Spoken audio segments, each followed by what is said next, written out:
Здравейте и добре дошли на видеопрезентация на тристаен апартамент в квартал Възраждане в района на театър Адриана Будевска. Влиза се към голямо входно антре с възможност за монтиране на гардероб. Тук в голям граден гардероб.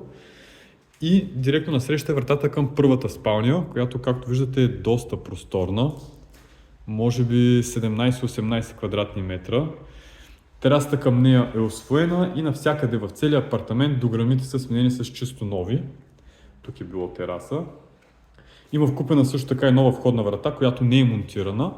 Навсякъде в апартамента, както може и да се види, предполагаме на видеото, апартамента е с доста добре и гладко шпакловани стени. Ето, вижда се тук.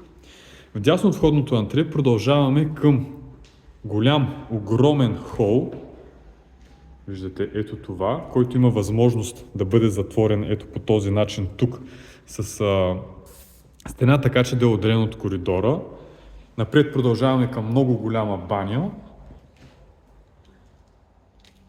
Баня с тоалетна напред. Връщайки се назад, вляво не остава другата спалня. Апартаментът с изложение изток-запад, двете спални гледат на запад, хола гледа на изток. Ето я, тя също е с много големи размери, още по-голяма от другата, даже отново също терасата е вкарана, запазена е тук част от терасата. Друга тераса има от източната страна, която също е запазена, а това е място, където може да се направи като гардеробна и втората баня се намира ето тук. Ето тя е по-малко по размери, с сменени ел инсталации навсякъде в апартамента и започнат ремонта на ВИК-то. Влизаме в най-интересната част на апартамента, това е хола, който по размери отива може би плюс 40 квадрата, може би 45-50 квадратни метра. Отново сменена дограма, огромни прозорци, изглед към самата Адриана Будевска и огромен хол. Възможност за монтиране на кухненски кът тук, трапезария и дивани с телевизорът в тази посока. Както може да видите, по-рано това е било допълнителна стена с преграда, в момента е, разбира се, с лято.